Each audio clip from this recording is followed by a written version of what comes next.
Want to watch football without the restrictions of blackouts or cable? Check out expressvpn.com to help you get access to all the live games. Sign up today using the link in the description to get 3 free months. Kyoto Bolt fam, it's the director. Chargers fans, happy free agent frenzy Wednesday.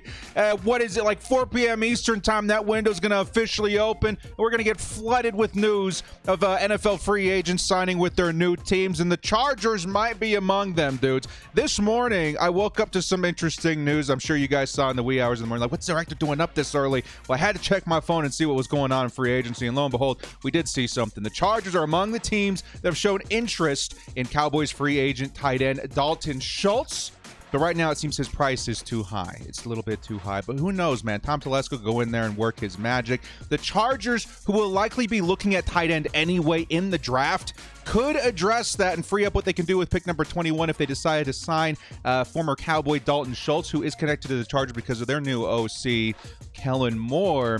Some very strong connections there, and a big, I would say, strong possibility that Dalton Schultz, if something could be worked out with the money, could be heading to Los Angeles with the Chargers. Now, that's the first thing I want to talk about. The second thing I want to talk about, I guess, brace yourselves, Chargers fans. I might make some of you a little bit uncomfortable. There might be a running back on the market for the Chargers who are going through a situation with Austin Ekeler right now. His name is Ezekiel Elliott. Seems that the Cowboys are prepared to release this man. And like I mentioned in my tweet earlier today, with the situation with Austin Ekeler, it's impossible not to connect Ezekiel Elliott to the Chargers because of Kellen Moore. We're going to talk a little bit about that as well. And this isn't official. This is just a speculation because of what the Cowboys are likely doing later on today. So let's get into it, guys. Before we do, shout out to the sponsor, Underdog Fantasy. If you guys want to hit that up, use code DIRECTOR to match first prize up to $100. It's been an awesome time here in the off season with the NBA, as well as I do want to remind you guys of our giveaway we got going on right now. Yes, sirs, we're giving away a signed Asante Samuel Jr. jersey to one of my lucky subscribers. All you got to do to enter for this is hit up the link in the description, follow the instructions there. Very, very simple, and make sure you are subscribed. Only subs can win. And then finally, for my crew members, we have this signed, lights out Sean Merriman jersey for one of my supporters there, my crew members. All you got to do to enter for this is be a member of my crew, and that's it. Big thank you from me to you guys for helping keep the lights on around here in the off season. Gonna show you that appreciation with the lights out jersey. All right, guys, let's get into these Cowboys free agents. Before we do, hit us up to like and sub if you do enjoy this Chargers content. Small amount of time you guys take to hit the like, sub, bell notification. Helps me a lot. Let's jump into it. Lights, camera, action.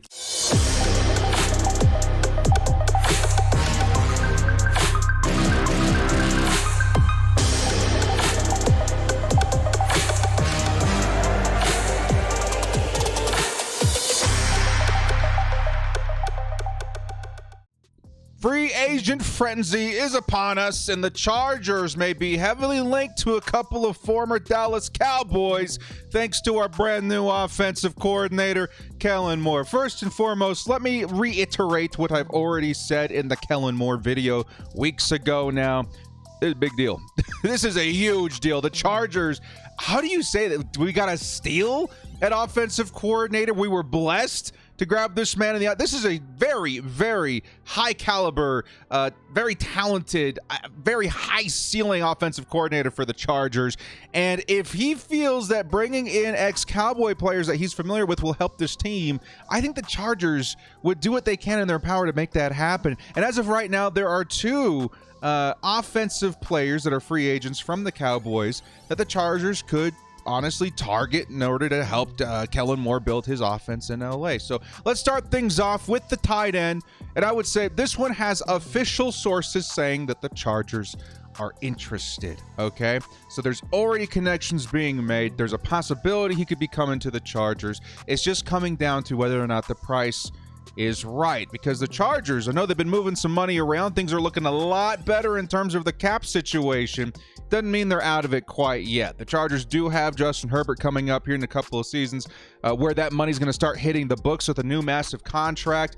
We've got free agents up the nose that we need to pay in-house. We've still got Morgan Fox to look at.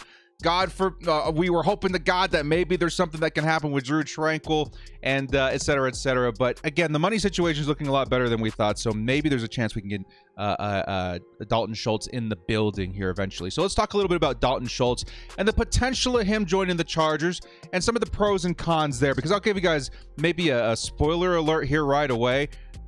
I'm not 100% convinced that I want Dalton Schultz in Los Angeles, but I can't deny some of the benefits that it would add, not just for the team, but as well as flexibility in the draft upcoming. So, starting off with Dalton Schultz, here's what you're looking at in terms of free agency. He is the top #1 by far best free agent tight end on the market. PFF has him ranked as the 20th best free agent on the market this season, which is very high, especially for the position of tight end. And this is what they're looking at in terms of projected contract. 4-year, $58 million contract. It's a lot of money, dudes. It's a lot of money. On average, $14.5 million a season, and that's likely where the holdup is with the Chargers, right? They want Dalton Schultz. I'm telling you that right now. Like, if the money weren't an issue, I think Dalton Schultz would be a Charger right now, especially when you're bringing in a new offensive coordinator. A tight end like Dalton Schultz, providing that safety blanket, providing that, I don't know, just that bailout a little bit for a Justin Herbert.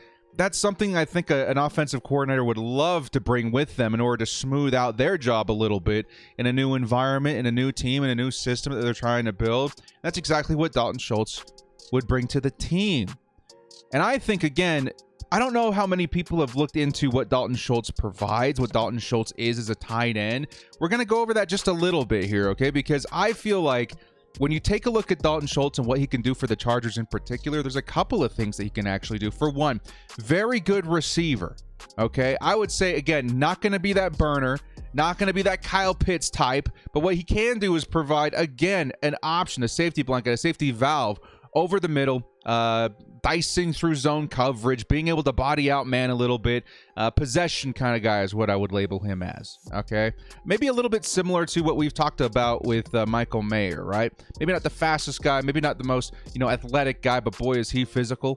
Boy, can he contest for any catch, and boy, is he good as a blocker. That's a very, very big detail that I don't want missed in the potential of hiring, or I should say signing, a Dalton Schultz. Dalton Schultz, in my opinion, out of all the free agent tight ends that you're going to see here, provides by far the highest upside in terms of blocking from the tight end position. And that's something that really bothers me on PFF. They don't really have blocking grades when it comes to the tight ends, but if they did, I would tell you right now that Dalton Schultz would probably be one of the best you'll find in the league when it comes to blocking at that position. And that's something that the Chargers, again, just haven't had in the longest time. They went and drafted Trey McKitty with hopes that he would be a decent blocker at tight end 2 or 3.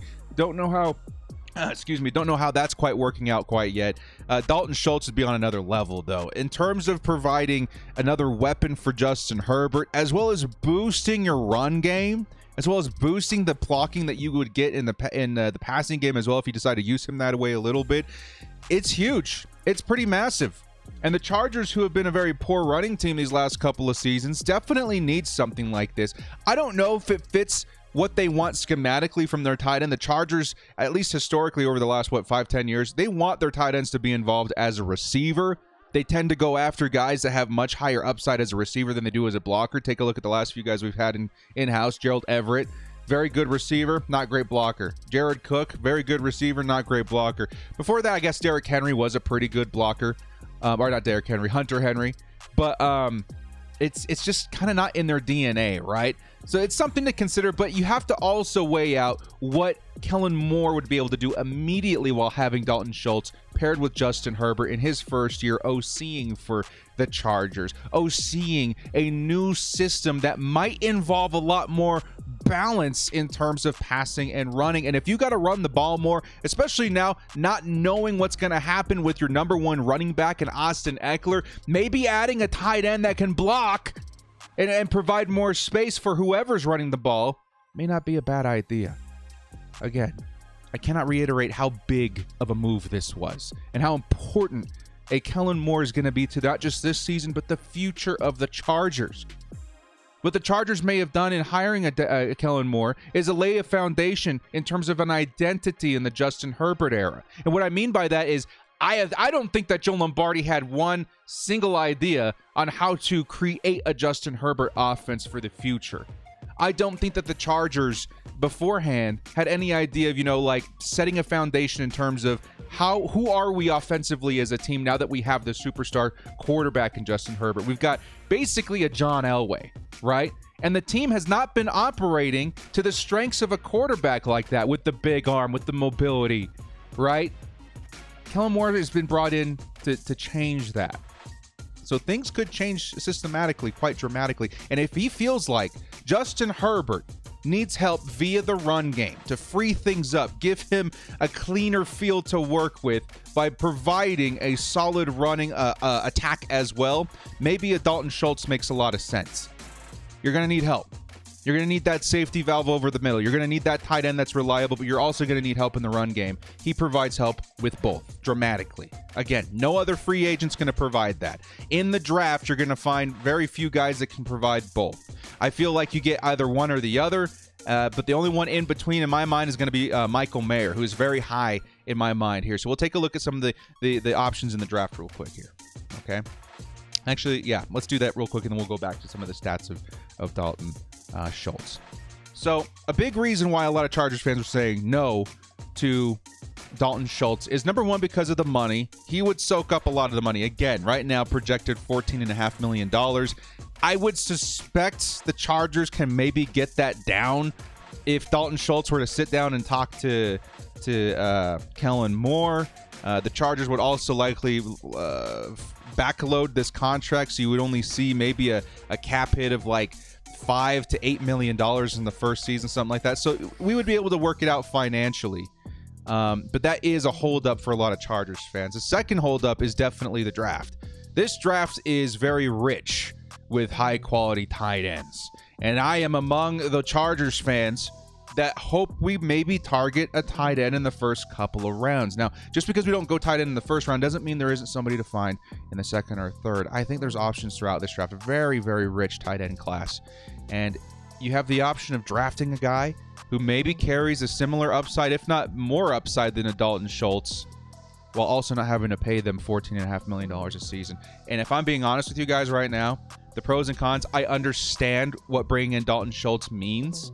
I understand that bringing on Dalton Schultz not only brings in a familiar player from the Kellen Moore offense, but also brings in a tight end who's developed. That's a very important aspect to think about. Tight ends usually take a few years to get going. Dalton Schultz is already going, right? There's a big chance that if we drafted Dalton Kincaid or a Michael Mayer or a Luke Musgrave or a Sam Laporta, that it would take years for them to develop and get into the speed and the rhythm of the NFL. Dalton Schultz is already there, but we know his ceiling, we know his floor. I believe that a lot of these guys have a higher ceiling, and maybe a closer floor than we're all believing at the jump in their rookie season. Even either way, you can grab yourself a much cheaper option in the draft. You would just have to hope that they can provide what Kellen Moore needs in this offense right away. Dalton Kincaid. He's starting to climb dramatically. He wasn't even a first-round pick like a month ago. He's definitely the number one for a lot of people. I think in terms of how the Chargers use their tight ends, Dalton Kincaid is number one. And there's a decent chance that he's there at 21. I'm not going to lie. Just because he's ranked 17 here doesn't mean that everyone values the position that high. I do think there's a very decent chance that he's there at 21. And the Chargers could grab him very fast. Basically a receiver at tight end. Chargers would love him. And then falling a little bit is my boy Michael Mayer out of Notre Dame. Dude, this, again, I view him as a better Dalton Schultz, if I'm being honest, right? But that's his ceiling. We don't know what he's going to translate into the NFL right away.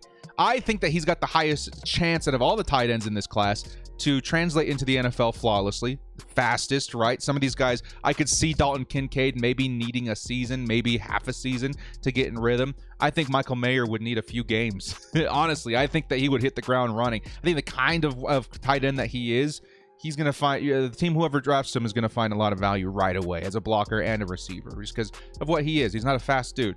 He's just a very solid blocker, a very reliable target. He's going to get the job done. He's the kind of tight end that just fits the mold of the NFL, right? I like him quite a bit. Then you got other guys that aren't in the first round, like Luke Musgrave, who, again, was maybe the top tight end like a year ago, right? Still a lot of upside with him, even though he has some injury concerns, I do believe. Sam Laporta, your Dalton Kincaid light, right? Darnell Washington, who's one heck of a blocker, now showing upside as a receiver after what some of the drills that he's put together at the Combine and his pro day. Tucker Kraft, Luke Schoonmaker. There's a lot of guys. There's a lot of guys, I would say, in this tight end class that you could draft outside of the first round that I would feel very excited about. But now it comes to the point where you got to weigh the pros and cons if you're the Chargers, right? And how serious are you about taking a tight end in the first or second round? I would say if you draft one in the first 3 picks, in the first 3 rounds, I would be very happy and feel very secure about the tight end position. I sure as heck hope that one of them is Dalton Kincaid or Michael Mayer. One of those two would make me absolutely ecstatic. But do the Chargers want to do that in the draft? Do they want to handcuff themselves to that position, or they want to remain a little bit more flexible? They can grab themselves more flexibility in the draft by grabbing a Dalton Schultz and feeling good about the tight end position. Maybe not the ceiling of a Kincaid or even a Mayer, but feel good about what they have at the position. Maybe not so much what they're paying for it, but what they have. So I'll let you guys in the comment section sort it out for yourselves. If you want to know my opinion on Dalton Schultz coming to the Chargers, it would have to be at the right price. If they can negotiate something south of $12 million a year, and they can assemble the contract and make it more team friendly in terms of incentives and stuff like that, maybe I feel better about that. But the likeliness of that, I think, is pretty low. And so for that, I am more on the side of drafting a tight end. I think the talent is too rich. It's too unique of a draft class at the position for me to want to spend that kind of money right now when we don't really have it. We do, but we don't, right? And speaking of which, we're gonna talk about that real quick before we get into the Ezekiel Elliott segment. What do the Chargers realistically have in money right now? Well, take a look here. $18 million is what we have right now, and that's after signing. I'm pretty sure they've put in Eric Kendricks and Trey Pipkins at this point. $18 million is a lot of money. And again, if he wants $14.5 million a year, let's say they backload it, let's say he does count for $8 million against the cap, we would still have like $10 million, which is not bad. But I have a feeling the Chargers have a lot more names that they're trying to add this season. So they're going to need more than that.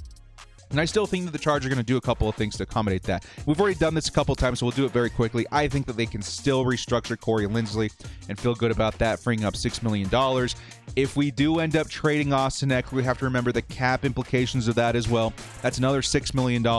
And then we have to also remember we got to cut the kicker in, there he is, Dustin Hopkins. We got to go ahead and cut him too. And if we cut him after June, that saves $2 million right there. So there you go. The Chargers all of a sudden go from $18 million to over $30 million in cap. That's pretty significant, okay? And then all of a sudden, you're like, okay, yeah, if we want Dalton Schultz, let's go ahead and sign the guy. Because then even if we do grab him, we'd still have what? Like with an $8 million cap hit, we'd still have like $24 million. That ain't bad. That ain't bad at all, right? And that still leaves you plenty of space for the rookies, for any additional signings, and then even an emergency in-season budget. So we have money. We have options. So keep that in mind as we go forward. Again, my official stance on Dalton Schultz, it would be cool if we can work out the money side of it, but I'm leaning towards the draft heavily because of the talent that we're seeing here. I would love a Kincaid or a Mayer. If the Chargers can work out a trade to get, a decent first-round pick and then one of these guys on top of that, I'd be even more ecstatic. But more than likely, the Chargers, if they don't go in the first round, you're looking at a Sam Laporta, Luke Musgrave. I like Darnell Washington. I think he'd be a unique Charger at the tight end position, even a Tucker Kraft. There's options, okay? So I'm leaning towards the draft.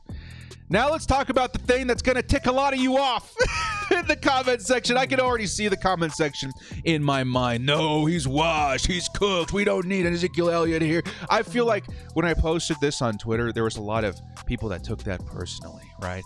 I won't show it because, we try to stay a PG channel here on YouTube. But it's not that... Let me be upfront in saying this right away, okay? It's not that I want Ezekiel Elliott with the Chargers. This tweet is all about pointing out the connections, right? With the Chargers maybe losing Eck and also having Kellen Moore as a new OC, there's a decent shot that Ezekiel Elliott could make his way to LA.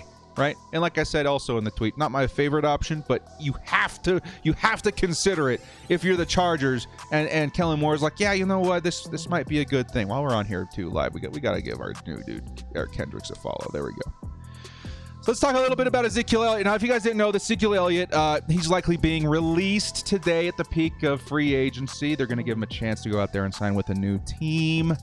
And again, nothing official has been labeled in terms of his connections to the Chargers, other than that's what already out there in terms of the Chargers' new OC.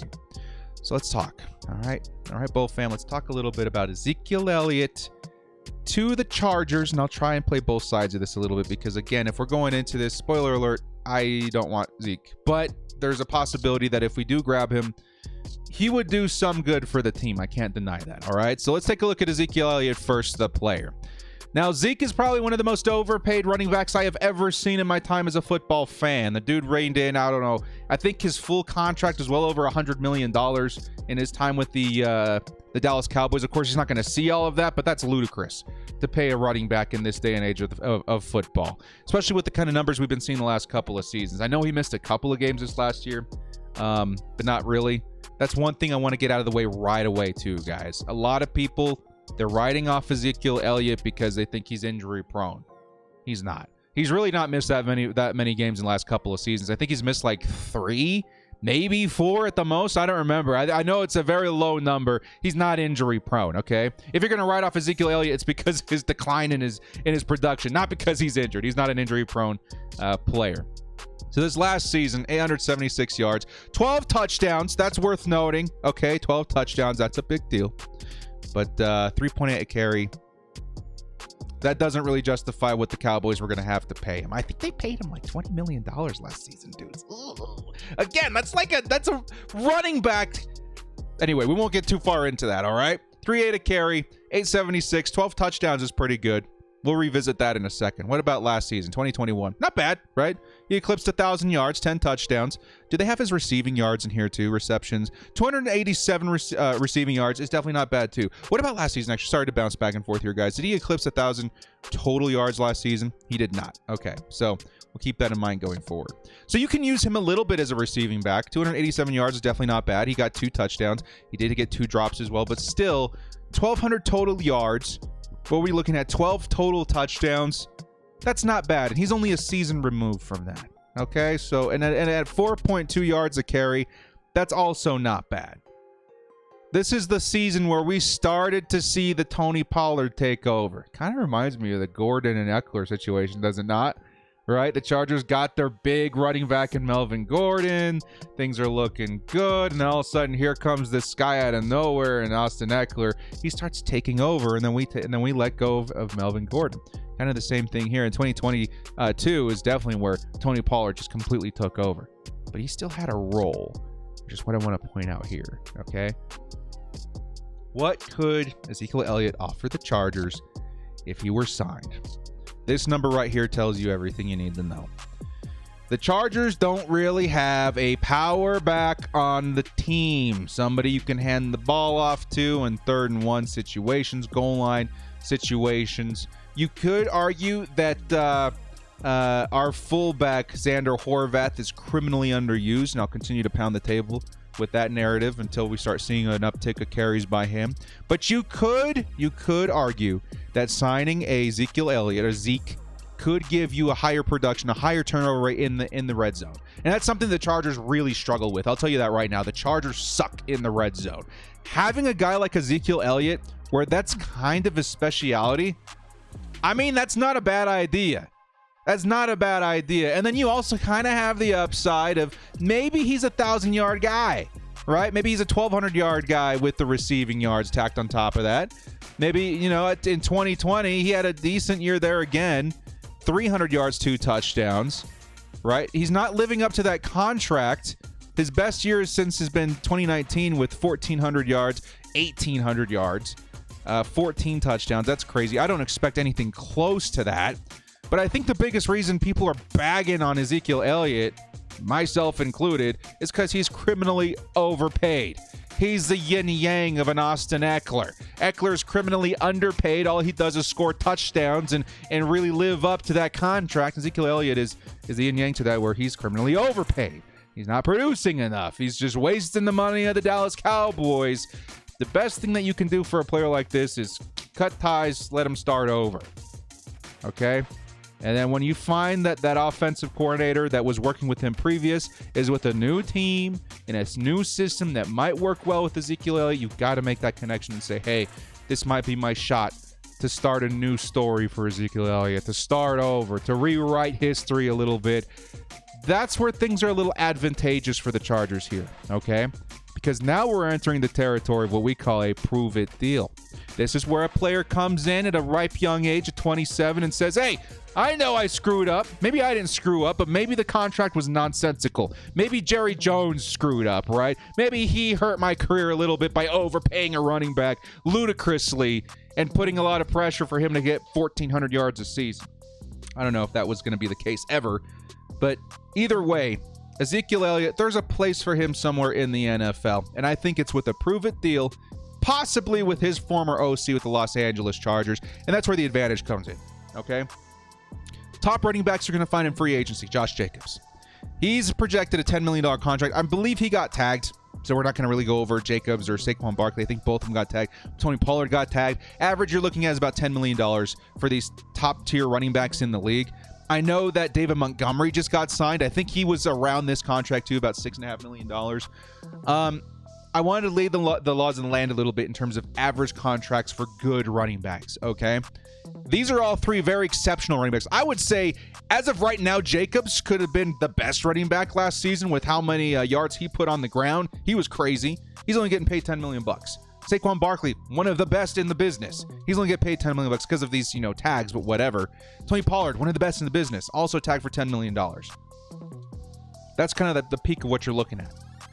Some of these average backs, $6 million is what you're looking at. Okay, so now that we know good backs, $6-7 million, great backs, about $10 million, maybe a little bit more if you're actually signing those guys to long-term contracts. Where does that put a guy like Ezekiel Elliott? What's his value in the NFL? Given where he is in his career right now, where it would be very, very beneficial for him to take a one-year deal, rewrite his story, reset his value. What should Ezekiel Elliott, the player, do in 2023? What Zeke should do is sign with the Chargers at a very team-friendly deal, so that there's no mistake in whether or not, is it a good idea, bad idea, is it a waste of money to bring on Zeke right now? What you're going to want to do is sign the same contract similar to some of these guys. Rashad Penny, $3 million. Jeff Wilson, $3 million. I dare even say some guys around $2 million, Raheem Mostert, dudes. Like, if you're Ezekiel Elliott, you swallow some of that pride, you take some of that guaranteed money that you're being paid anyway. What is it, $5-10 million, like $12 million just about, that the Cowboys are going to have to pay you anyway, even if they cut you. You say, okay, I'm happy with that. I'm going to go and play for the Chargers for like $2-3 million to try and reset my value and make it a one-year contract so there's no long-term commitment. And if the Chargers, let's say, they still want to go out there and they want to draft a Bijan Robinson, I'm not going to stop them. We'll stay with that role we had with the Cowboys, right? Ezekiel Elliott and Tony Pollard. Now it's Ezekiel Elliott and Bijan Robinson. But I still have my shot at resetting my value a little bit. And the Chargers aren't handcuffed to Ezekiel Elliott this season. If he's on such a cheap contract and you want Bijan Robinson and he's available at 21, you still pull the trigger. He's your RB1. Ezekiel Elliott is your backup. Ezekiel Elliott is your RB2. Ezekiel Elliott is likely going to be in a system very similar to his system with the Cowboys because of Kellen Moore. Well, he'll still get his in terms of carries. And he'll have a chance to prove what he's got with the Chargers and maybe try and earn more work to reset his value for the 2024 free agent market. That's where I'm at with these guys, dudes.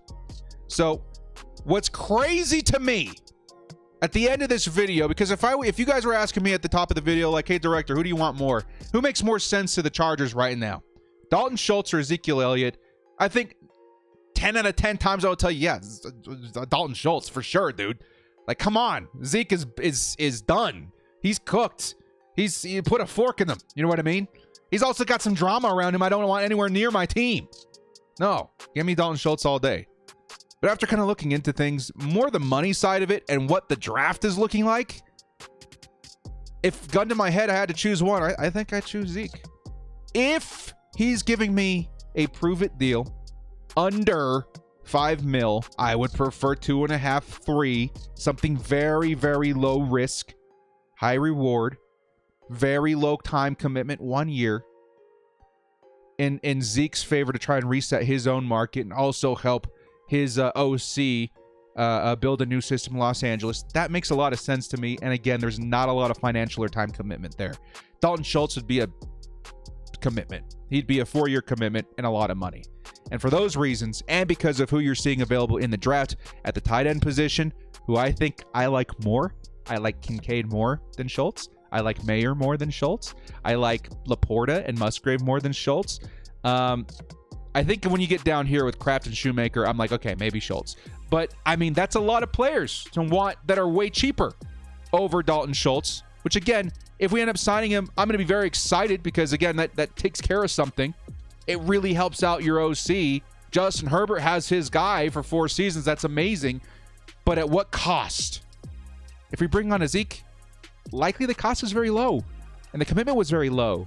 And we can still draft a guy that I want in Bijan. I still like Zach Charbonnet a lot, too. If you want Jahmyr Gibbs for your Eckler replacement, you have him, too. It just leaves options open. So, to wrap things up, I'll say that should the Chargers be pursuing one or either of these guys, I'll say probably not.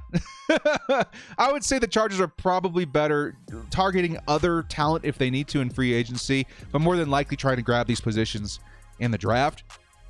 But if I had to choose one, and if Kellen Moore wanted it to happen, if he says this will make my job easier, this will make the whole transition a little smoother, if I had to choose one, because of the financial and time commitment, it would probably be Zeke, but I would still be very excited about Dalton Schultz because I understand what kind of consistency, what kind of help a solid tight end brings a system like the Chargers.